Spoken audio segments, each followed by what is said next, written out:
Sous la chaude lumière jaune d'une petite maison parisienne, Claire Lemoine était assise tranquillement près de la fenêtre, les yeux regardant la bruine tomber sur les avant-toits. Le lampadaire brillait dans ses yeux, reflétant sa profonde inquiétude. Il était tard, mais son cœur ne pouvait toujours pas se reposer.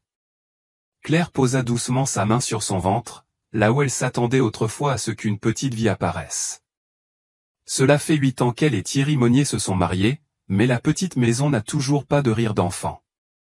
Ils ont essayé partout, de la médecine du Sud à la médecine du Nord en passant par la médecine occidentale moderne, mais les résultats sont toujours nuls.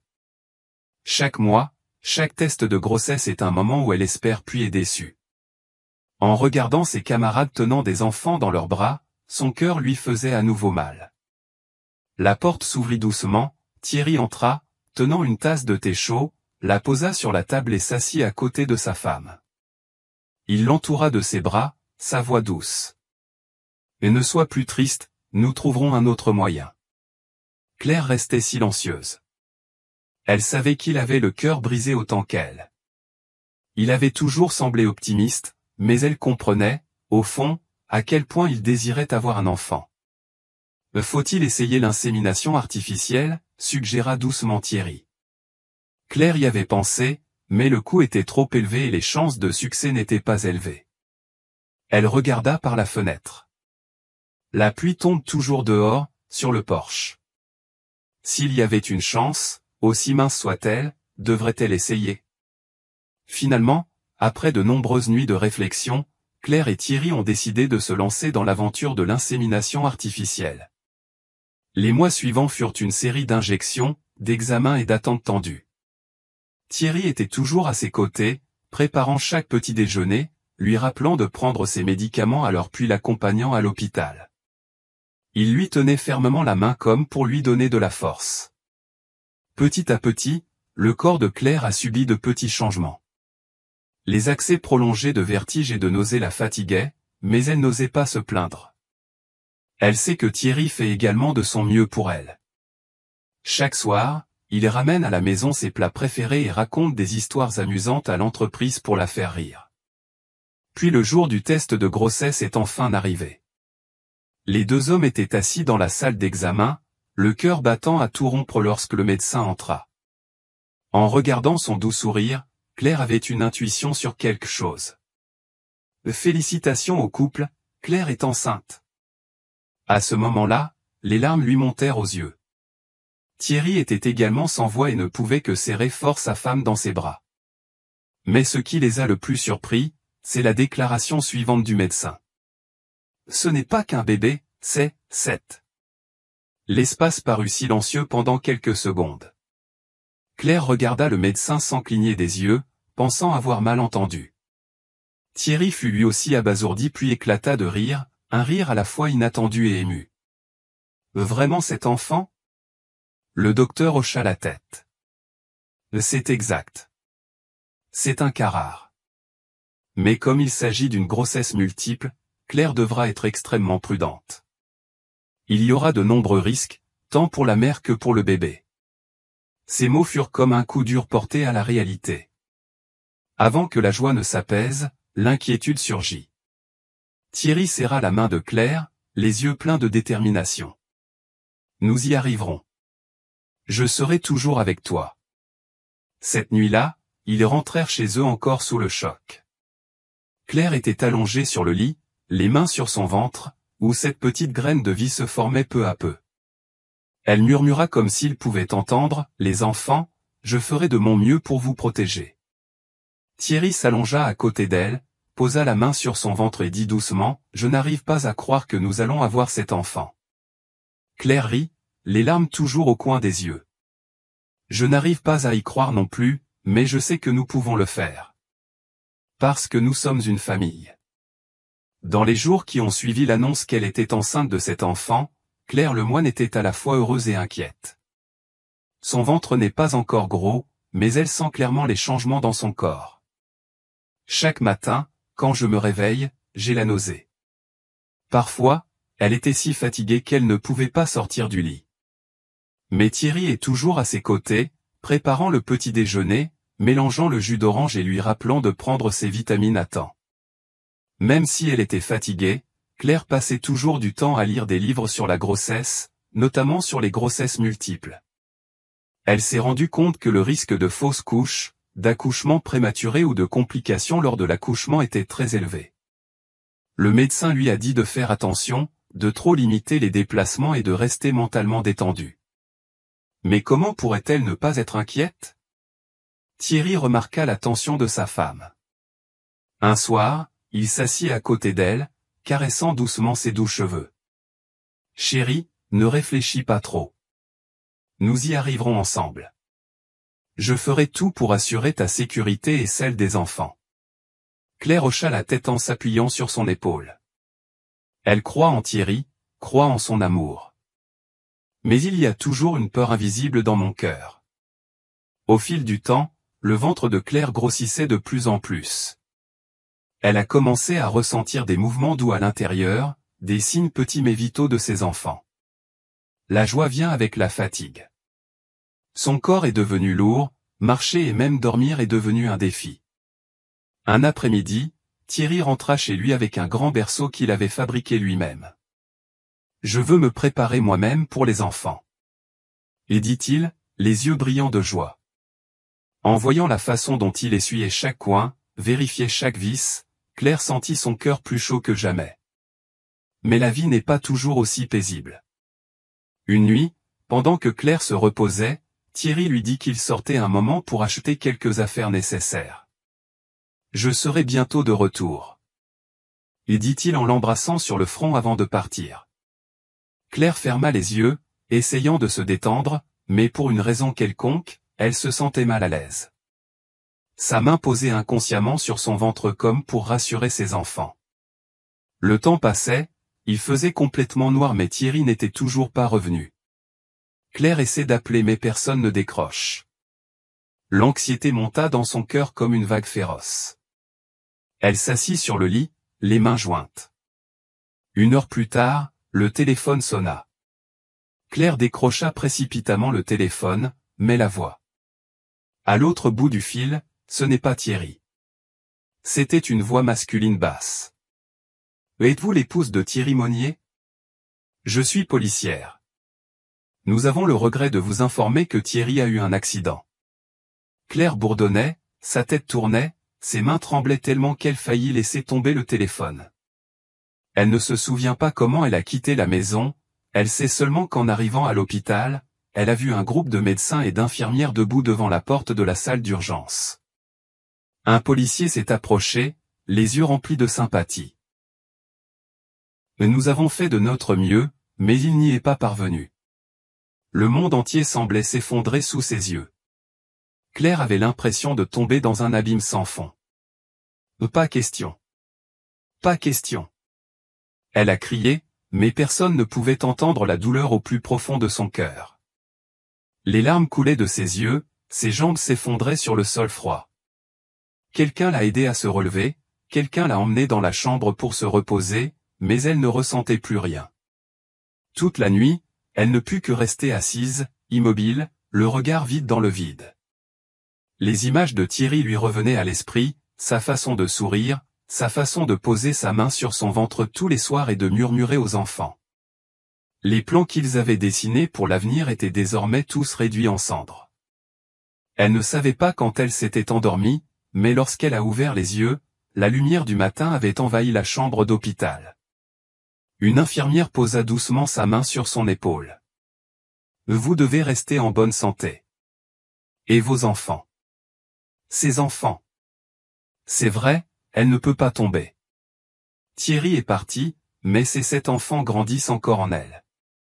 Elle doit être forte pour eux. » Claire posa la main sur son ventre et murmura. « Je ne te laisserai perdre personne d'autre. » Mais elle ne savait pas que la véritable tempête n'était pas encore là. Dans les jours qui ont suivi les funérailles de Thierry, Claire Lemoine a vécu dans un état de confusion, comme si le monde qui l'entourait était devenu étrange. La petite maison est désormais plus calme que jamais. Le lit était encore chaud à cause de Thierry, les vêtements qu'il avait laissés étaient toujours dans le placard. Ils lui rappellent tous la perte irréparable. Elle n'avait plus de larmes pour pleurer. Chaque jour, elle se réveillait avec un sentiment de vide, mais bientôt, la vive douleur au ventre lui rappelait qu'elle ne pouvait pas se permettre de tomber. Ses 7 enfants sont toujours là, grandissant toujours en elle. Les mois suivants furent un véritable combat. Son corps devenait de plus en plus lourd, chaque pas devenant de plus en plus difficile. Les médecins lui ont recommandé de s'allonger complètement pour éviter tout risque d'accouchement prématuré.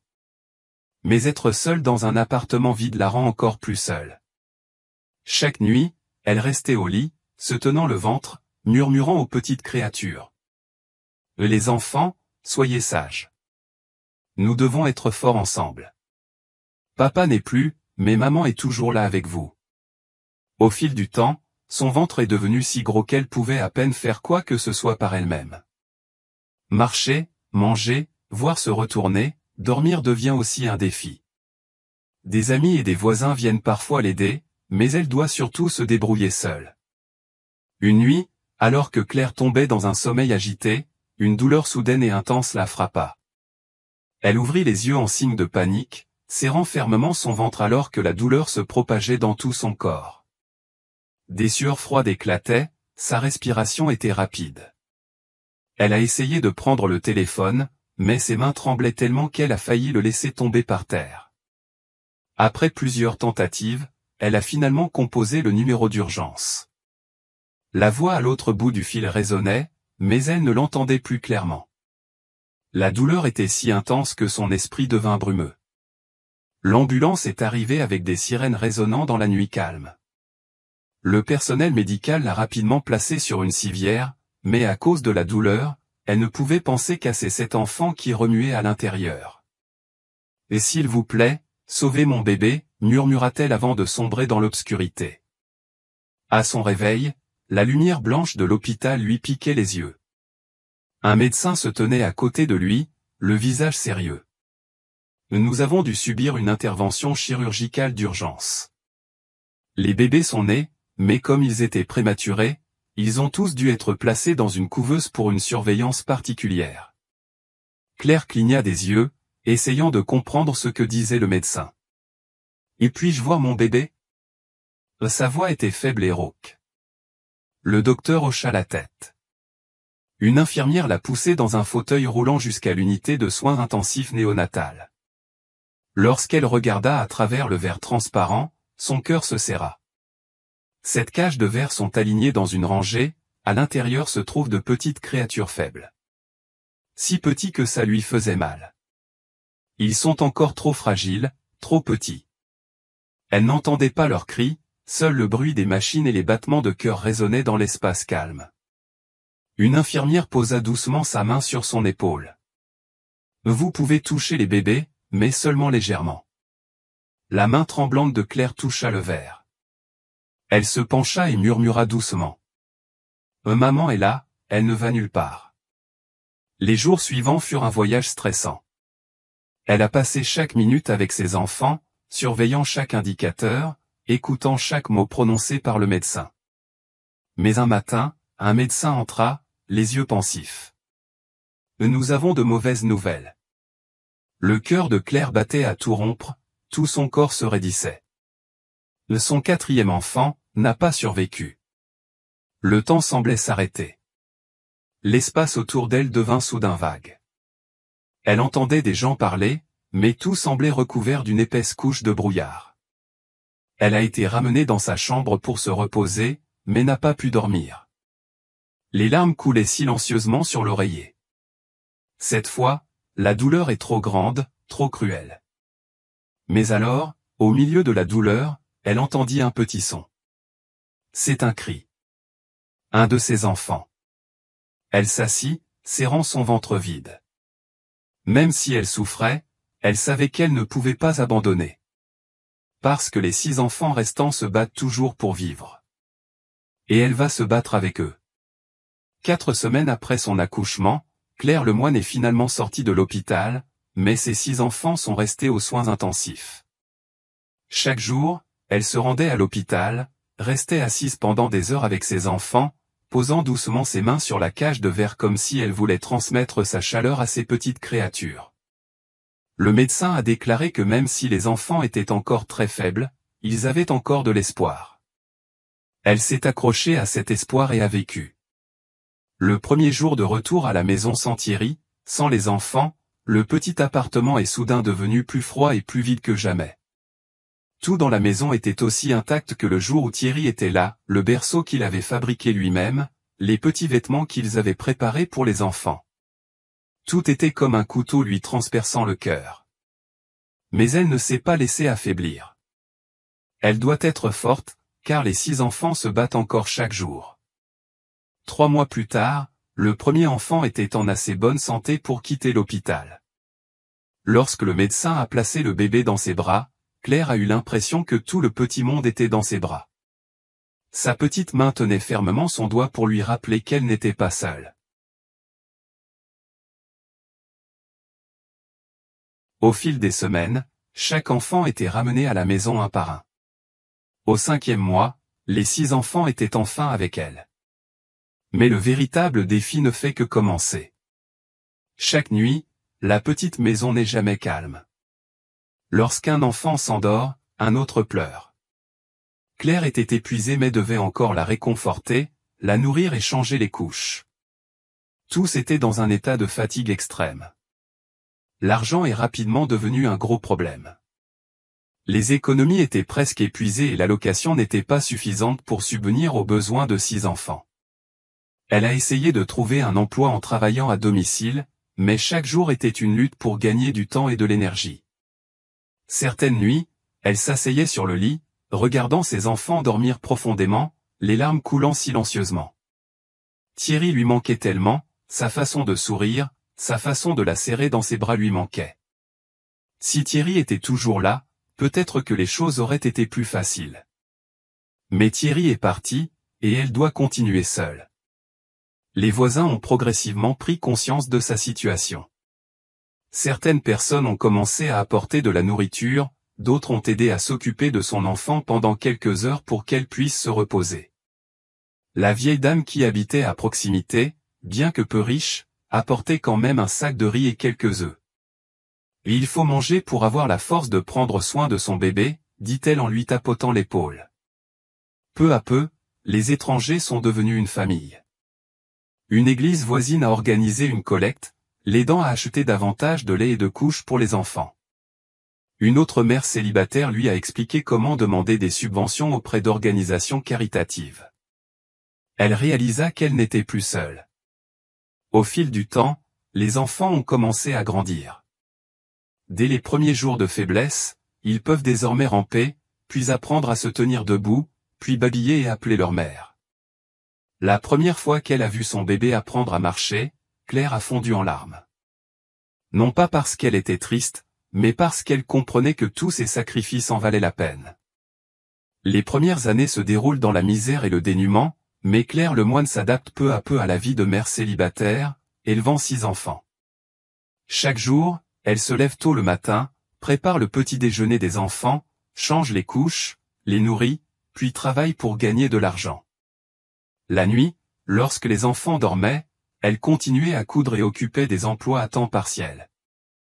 Il y avait des jours où elle était si fatiguée qu'elle s'effondrait sur la table, mais le lendemain matin, elle essayait quand même de se lever pour continuer. Parce qu'elle sait que tant qu'elle ne s'arrêtera pas, ses enfants auront un avenir. Chaque enfant révèle progressivement sa propre personnalité. Étienne, l'aîné, essaie toujours de paraître mature.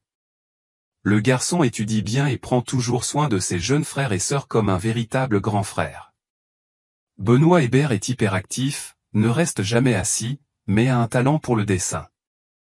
Lucien Huet adore le football, il court et saute toujours partout avec un ballon à la main. Sophie est la fille la plus calme, elle adore lire des livres et rêver à d'autres mondes.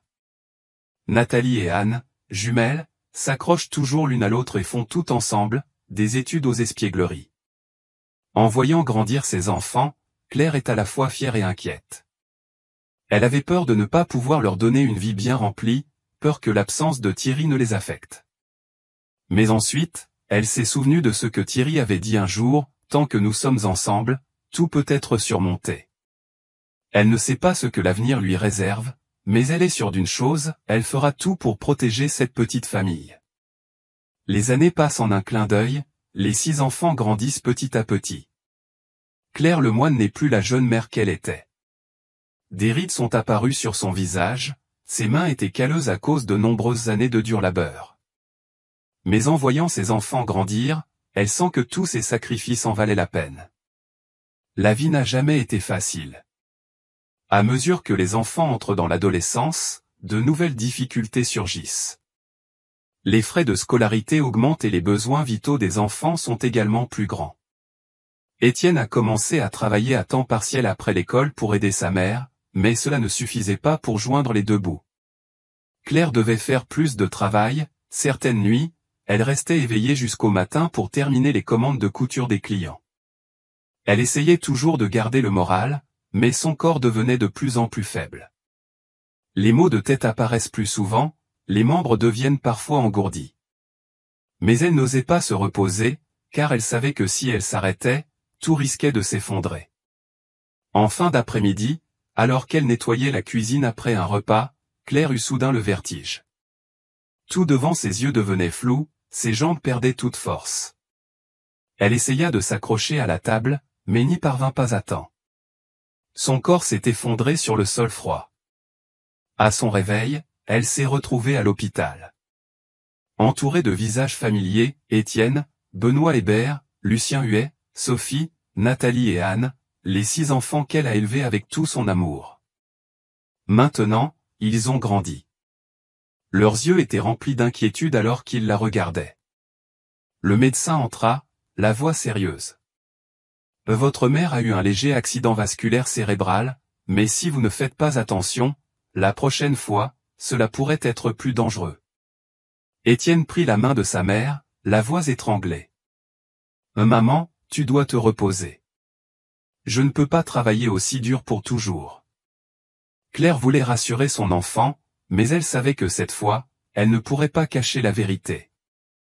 Elle n'est plus jeune, sa santé n'est plus la même qu'avant. Elle regarda chaque enfant, sentant la maturité dans leurs yeux. Ce n'étaient plus des enfants. Ils sont assez grands pour comprendre que leur mère n'est pas une femme invincible. Les jours suivants, ces 6 enfants s'occupèrent d'elle à tour de rôle. Benoît Hébert a apporté des tableaux à accrocher dans la chambre d'hôpital pour que sa mère puisse voir les couleurs vives. Lucien Huet, assis près du lit, lui racontait ses histoires de football préférées. À propos des matchs de football auxquels il participait, Sophie lisait des livres à sa mère. La voix douce la faisait se sentir apaisée. Nathalie et Anne lui tenaient fermement la main à chaque fois qu'elle faisait une sieste, comme si elles avaient peur que si elle la lâchait, elle disparaisse. Pour la première fois depuis de nombreuses années, Claire avait l'impression de ne plus avoir à le porter seule. Les enfants dont elle s'inquiétait et qu'elle protégeait autrefois la protégeaient désormais. Dans son cœur, l'inquiétude pour l'avenir est toujours là, mais ce n'est plus un fardeau comme avant, car elle sait que quoi qu'il arrive, cette famille ne se quittera jamais. Après avoir quitté l'hôpital, les choses n'étaient plus les mêmes. Ces enfants ne sont plus des enfants qui savent seulement recevoir l'amour de leur mère, mais qui commencent à apprendre à partager le fardeau avec elle. Étienne, l'aîné, a officiellement quitté son emploi à temps partiel à l'épicerie pour se concentrer sur des études de médecine, déterminé à devenir médecin. Benoît Hébert poursuit sa passion pour la peinture, tout en acceptant des travaux de peinture pour gagner un revenu supplémentaire. Lucien Huet, bien qu'il adore le football, continue de consacrer son temps à travailler comme petit entraîneur dans une équipe de jeunes afin de gagner de l'argent pour aider sa mère. Sophie aide tranquillement sa mère dans les tâches ménagères et s'assoit chaque soir assidûment à son bureau pour se renseigner sur les programmes de bourse. Nathalie et Anne, même les plus jeunes, commencent elles aussi à comprendre la responsabilité. Ils ne harcèlent plus comme avant, mais aident souvent leur mère dans les tâches ménagères. Toute la famille s'est progressivement adaptée au nouveau rythme de vie après la maladie de Claire. Les enfants sont d'accord sur un point, peu importe leur activité, toute la famille doit se réunir au moins une fois par semaine. Étienne est partisan d'organiser des dîners de famille tous les dimanches. Au début, organiser le temps était assez difficile car chacun avait son propre travail, mais petit à petit, passer des soirées ensemble est devenu une habitude indispensable. Le petit appartement était une fois de plus rempli de rire. Les enfants cuisinent à tour de rôle, chacun prend un plat, et parle ensemble de ce qu'ils ont vécu durant la semaine. Un jour, pendant le dîner, Étienne dépose une pile de documents sur la table. « J'ai postulé pour une bourse complète pour poursuivre mes études de médecine à Paris. » Et dit-il, les yeux mêlés de joie et d'inquiétude. Toute la maison resta silencieuse pendant un moment. Claire regardait son fils aîné, rempli de fierté mais incapable de cacher sa tristesse. Si Étienne part, le repas de famille se fera sans personne importante. Mais elle sourit, d'une voix douce mais ferme. « J'espère toujours que vous pourrez réaliser votre rêve. Maman ira bien, et vous irez bien aussi. » Étienne tenait la main de sa mère, remplie de gratitude. De l'enfance à l'âge adulte, il a toujours eu l'impression que c'était lui qui devait s'occuper de la famille, mais il comprend maintenant que sa mère a toujours voulu que ses enfants s'envolent loin, pas seulement restent dans ses bras. Un mois plus tard, Étienne part pour Paris. Le jour de son départ, toute la famille est venue lui dire au revoir, tout le monde était ému mais personne ne l'a dit à voix haute. Avant de monter dans la voiture, Étienne se pencha pour serrer sa mère dans ses bras et lui murmura. « Je vais bien étudier pour pouvoir prendre soin de maman à l'avenir. » Claire a juste souri, mais dans son cœur, elle savait que son fils avait vraiment grandi. Dans les années qui suivent, chacun de ses enfants, un à un, trouve sa propre voie. Benoît Hébert ouvre une petite galerie où il expose ses dessins de famille. Lucien Huet devient footballeur, pas une star célèbre, mais suffisant pour vivre de passion et pouvoir quand même passer du temps avec sa famille. Sophie a reçu une bourse pour étudier à l'étranger, mais chaque vacances d'été, elle rentrait chez elle, apportant avec elle des histoires sur de nouvelles terres. Nathalie et Anne poursuivent la technologie et la musique. Une seule direction mais toujours vers maman. Quelle que soit la distance parcourue par les enfants, le petit appartement est toujours le lieu où ils reviennent. Le temps a passé et les enfants qui étaient autrefois des bébés dans des cages de verre ont désormais grandi. Chaque enfant trouve son propre chemin. Mais peu importe jusqu'où ils vont, ils reviennent toujours et gardent l'habitude de tenir des réunions de famille tous les week-ends. Claire Lemoine est désormais entrée dans ses dernières années et n'est plus aussi occupée qu'avant. Même si des rides étaient imprimées sur son visage et que ses cheveux étaient gris, son sourire était toujours aussi chaleureux. Étienne, après de nombreuses années d'études et de travail à Paris, devient médecin. Il ouvre une petite clinique spécialisée dans l'aide aux patients en situation difficile. Benoît Hébert poursuit sa carrière de peintre et organise de nombreuses expositions de peintures domestiques. Mais ces peintures ne sont pas simplement de l'art, mais aussi l'histoire d'une famille, d'une grande mère qui a sacrifié sa vie pour élever 6 enfants. Lucien Huet poursuit sa carrière de footballeur. Ce n'est pas une superstar, mais suffisamment pour vivre avec passion et prendre soin de sa famille. Sophie, après des années d'études à l'étranger, retourne dans son pays pour travailler comme enseignante. Elle a ouvert une bibliothèque gratuite pour les enfants pauvres, où elle pouvait aider les enfants défavorisés à trouver de la joie dans les livres. Nathalie et Anne ont elles aussi réussi leur propre chemin. Une personne poursuit la technologie, une autre la musique. Chaque personne a sa propre direction, mais toujours vers sa mère. Même si tout le monde est occupé, chaque week-end, la petite maison est toujours aussi bondée. Les repas de famille sont devenus une tradition incontournable. À chaque retour à la maison, les enfants cuisinent à tour de rôle, se rassemblent autour de la table et se racontent ce qui s'est passé pendant la semaine.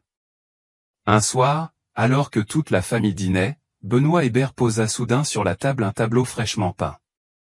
C'est l'image d'une famille, une mère assise au milieu, entourée de 6 enfants, chacun d'apparence différente, mais tous face à la mère. Claire regarda longuement le tableau. Ses yeux étaient brouillés par des larmes de bonheur. Elle sait que, peu importe le temps qui passe, peu importe le chemin parcouru par les enfants, cette famille sera toujours unie, unie par l'amour et le sacrifice. Un après-midi de printemps, alors que la douce lumière du soleil filtrait par la fenêtre, Claire Lemoine était assise sur une chaise en bois familière, tenant une tasse de thé chaud. Les rires des enfants résonnaient dans toute la maison. Les enfants d'aujourd'hui ont leur propre famille. Les petits-enfants et arrière-petits-enfants courent et sautent dans la cour. Étienne s'approcha et posa délicatement un foulard sur les épaules de sa mère. « Maman, tu as froid. » va-t-il demandé, sa voix remplie d'amour. Claire sourit en tenant la main de son fils. « Non, j'ai très chaud. » Elle savait que ce n'était pas seulement la chaleur du foulard, mais aussi la chaleur de l'amour, des années de sacrifice qui n'étaient pas gaspillées. En regardant ses enfants grandir, elle se sent satisfaite. Le petit-fils gazouilla et appela « grand-mère ». Claire se sentait satisfaite. Elle l'a fait, elle les a élevés pour qu'ils deviennent des personnes gentilles, aimantes et soudées. Même si Thierry n'est plus là, son amour vit toujours dans chaque souffle de cette famille. À ce moment-là, Claire savait que peu importe à quel point la vie est difficile, tant qu'il y a de l'amour, tant qu'il y a une famille, tout peut être surmonté. Dans les années qui suivent, la vie de Claire Lemoine se stabilise progressivement. Ses enfants ont grandi, chacun avec sa propre vie, mais ils gardent tous l'habitude de rentrer chez eux chaque week-end. Malgré son grand âge, Claire ne se sent jamais seule.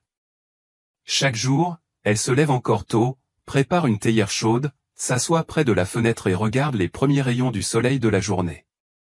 Sa vie a connu de nombreux hauts et bas, mais elle est désormais plus paisible que jamais. Chacun de ses enfants est devenu une personne utile à la société. Étienne, le premier garçon, est devenu un bon médecin. Il a non seulement travaillé dans un grand hôpital, mais a également ouvert une clinique caritative pour aider les pauvres. Les patients viennent à lui non seulement en raison de ses compétences, mais aussi en raison de son dévouement et de sa gentillesse héritée de sa mère. Benoît Hébert, un enfant à l'âme artistique, a eu ses propres expositions de peinture. Mais même si ses tableaux se vendent à prix d'or, Benoît Hébert se souvient encore de sa famille, dessine encore des images de sa mère et de la petite maison où s'est passée son enfance. Lucien Huet, le garçon qui aimait le football, est aujourd'hui devenu entraîneur. Bien qu'il ne soit pas une superstar, il a transformé sa passion en carrière, inspirant de nombreuses générations de jeunes joueurs. Sophie, la fille tranquille qu'elle était autrefois, est désormais devenue une enseignante dévouée. Non seulement elle enseigne, mais elle ouvre également une bibliothèque gratuite pour les enfants pauvres, aidant ainsi les enfants en situation difficile à trouver connaissance et espoir à travers chaque page des livres. Nathalie et Anne, jumelles inséparables depuis l'enfance, suivent désormais chacune leur propre direction. Une personne poursuit la technologie, une autre la musique. Mais même si leurs emplois sont différents, leur cœur se tourne toujours vers leur famille. Même si chaque enfant a sa propre vie, chaque week-end, toute la famille se réunit. La petite maison de Claire Lemoine n'est jamais sans rire.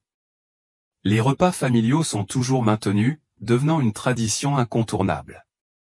Ce jour-là, lors d'un dîner de famille, Étienne pose soudain une lettre sur la table. « Maman, j'ai une bonne nouvelle. » Il sourit, les yeux pleins de fierté. Toute la famille regardait Étienne avec curiosité. « Tu te souviens quand j'ai dit ce que je voulais faire ?» Claire hocha la tête, ses yeux doux suivant son fils. « J'ai demandé un don important pour ouvrir une autre clinique caritative pour aider les patients pauvres. » La salle resta silencieuse un moment, puis des applaudissements retentirent. Tout le monde est fier d'Étienne. Mais surtout, Claire le sait. Son fils est non seulement un bon médecin mais aussi une personne au bon cœur. Benoît Hébert a également souri vivement et a sorti une photo nouvellement dessinée. Il s'agit de l'image d'une vieille mère assise au milieu d'une petite maison, entourée d'enfants et de petits-enfants qui gazouillent. « Je veux l'offrir à ma mère, car elle est l'âme de cette famille. » Claire regardait la photo, le cœur rempli de bonheur. Ses yeux étaient humides mais son sourire était toujours éclatant. À la tombée de la nuit, toute la famille se réunit et repasse en revue de vieux souvenirs. Ils se souviennent des jours difficiles, des moments où les mères peinaient à élever seuls leurs enfants, des moments qui semblaient insurmontables. Mais aujourd'hui, tout cela appartient au passé. Claire Lemoine était assise là, parmi ses enfants, dans des rires éclatants, dans des yeux pleins d'amour. Elle sait que son parcours vers la maternité n'a jamais été facile. Mais si elle pouvait choisir à nouveau, elle emprunterait toujours ce chemin, car c'est la chose la plus précieuse de sa vie. À ce moment-là, Claire a compris que peu importe les changements dans la vie, peu importe le temps qui passait, cette famille serait toujours ensemble. Parce que l'amour est la seule chose qui ne s'efface jamais. Au fil du temps, les enfants de Claire Lemoine ne sont plus des garçons et des filles qui débutent dans la vie. Ils ont vraiment grandi et ont leur propre réalisation. Mais dans leur cœur, ils ont toujours une place spéciale pour leur mère. Peu importe à quel point ils sont occupés, peu importe où la vie les mène, chaque week-end, ils reviennent toujours et se réunissent autour de la table familiale. Ils étaient toujours assis ensemble, racontant à leur mère les histoires de la semaine. C'était une belle matinée d'automne. La douce lumière du soleil d'Anne pénétrait par la fenêtre, recouvrant la petite maison d'une couleur jaune chaude. Claire était assise sur une chaise, sirotant doucement du thé chaud. Elle aime les matins comme celui-ci, paisible et doux. Mais aujourd'hui, quelque chose d'étrange s'est produit. Les 6 enfants étaient à la maison tôt le matin. Ils discutèrent dans la cuisine, chuchotant quelque chose, mais ne laissèrent absolument pas entrer leur mère. « Que faites-vous, les gars ?» Claire a ri en regardant vers la cuisine. Benoît Hébert sort la tête avec un large sourire. « Attends maman, il va y avoir une grosse surprise. » Claire secoua la tête, mais un sentiment indescriptible remplit son cœur. À midi, alors que toute la famille était réunie autour de la table à manger, Étienne se leva brusquement, s'éclaircit la gorge et dit « Aujourd'hui n'est pas qu'un repas ordinaire, maman. Aujourd'hui est un jour spécial. » Claire fronça les sourcils. « Qu'est-ce qu'il y a de spécial ?» Lucien Huet a éclaté de rire. C'était le jour où maman élevait seule 6 enfants jusqu'à l'âge adulte. Et maintenant, il est temps pour maman d'en profiter. Toute la famille a applaudi bruyamment dans ses mains, puis a déposé à tour de rôle de petits cadeaux devant leur mère. Benoît Hébert apporte un tableau nouvellement peint. Dans le tableau se trouve une image de Claire assise sur une chaise, entourée de ses enfants et petits-enfants. Une scène chaleureuse et affectueuse. Maman est le cœur de cette famille. Benoît Hébert a parlé d'une voix étranglée. Nathalie et Anne ont apporté une petite boîte. Lorsque Claire l'ouvrit, il y avait à l'intérieur une nouvelle paire de chaussures. Maman se plaint souvent d'avoir mal aux pieds mais porte toujours de vieilles sandales. C'est un cadeau que nous avons acheté avec notre premier mois de salaire. Claire rit, les larmes lui montant aux yeux. Alors Sophie se leva et prit la main de sa mère. Mais le plus gros cadeau aujourd'hui, je dois sortir pour le voir. Toute la famille a aidé Claire à sortir dans la cour. Sous ses yeux, une jolie petite pancarte était accrochée juste devant sa maison, la maison de la mère, où la famille revient toujours. Toute la famille a contribué financièrement pour rénover la maison, refaire le toit et repeindre les murs pour que maman puisse avoir un endroit chaleureux et confortable. Parce que c'est toujours ma maison, l'endroit où nous revenons toujours. Étienne a parlé avec émotion. Claire était sans voix. Des larmes coulaient de ses yeux, mais c'étaient des larmes de joie. À partir de ce jour, la petite maison de Claire semble prendre un nouveau look. Non seulement il semble plus spacieux, mais il est également rempli de rire, de chaleur et d'amour. Claire y vit toujours, s'occupe toujours de chaque petit coin de la maison, prépare toujours une tasse de thé chaud tous les matins et attend le retour de ses enfants le week-end. Les enfants, ses petits-enfants et arrière-petits-enfants, couraient dans la cour en gazouillant et en appelant. Grand-mère, grand-mère. Chaque fois qu'elle la voit, Claire sait que, peu importe le temps qui passe, peu importe les changements dans la vie, cette famille sera toujours la meilleure chose qu'elle est. Un après-midi, alors que le crépuscule tombait progressivement, Claire était assise sur une chaise en bois familière, regardant ses jeunes petits-enfants jouer. Étienne apporta un châle et le posa délicatement sur les épaules de sa mère. « Maman, tu as froid ?» demanda-t-il, sa voix était chaleureuse. Claire sourit en tenant la main de son fils. « Non, j'ai très chaud. » Elle savait que ce n'était pas seulement la chaleur du foulard, mais aussi la chaleur de l'amour. Les années de sacrifice n'ont pas été vaines. Même si Thierry est parti depuis longtemps, elle sait qu'ils veillent toujours sur elle et toujours fiers de leurs enfants. Et surtout, elle sait que l'amour et les liens familiaux ne s'effaceront jamais.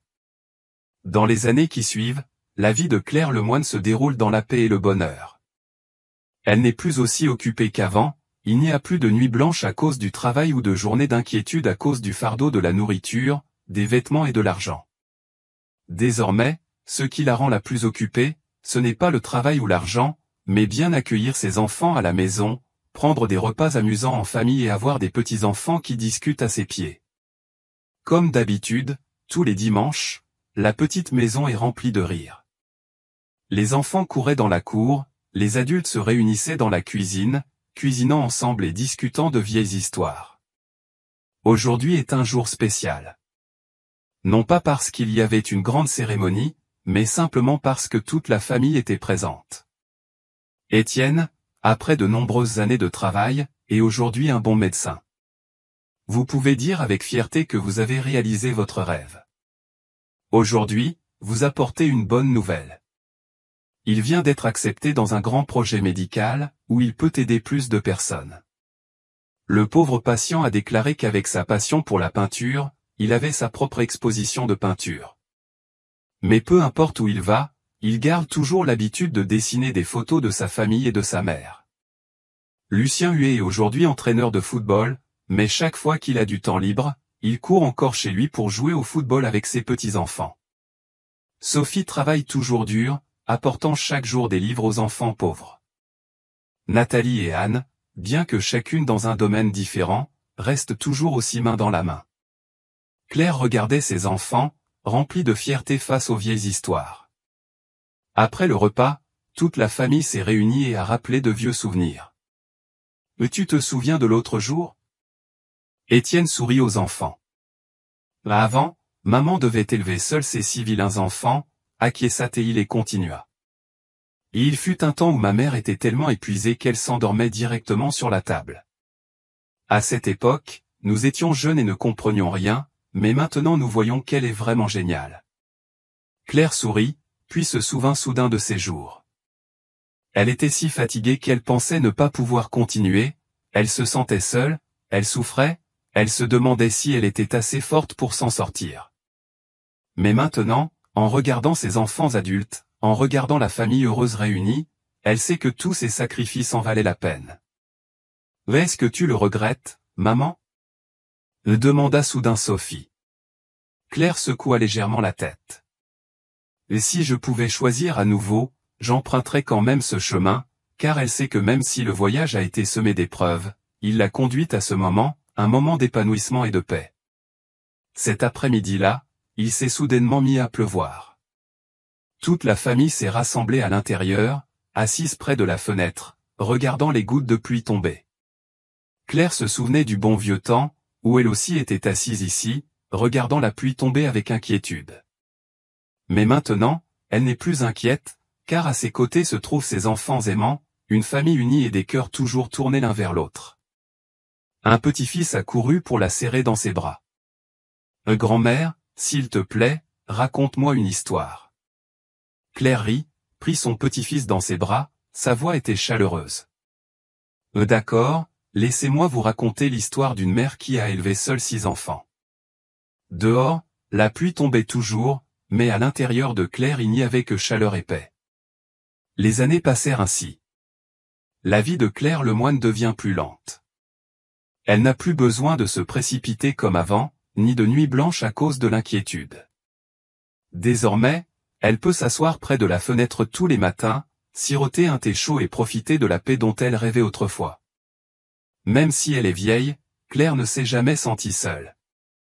Ses enfants, même s'ils ont leur propre famille, prennent encore le temps de rentrer et gardent l'habitude de se retrouver chaque week-end.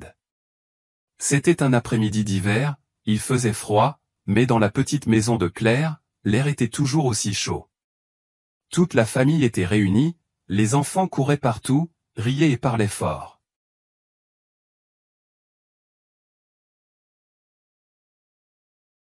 Assise sur une chaise en bois familière, Claire sourit légèrement, le cœur rempli de bonheur.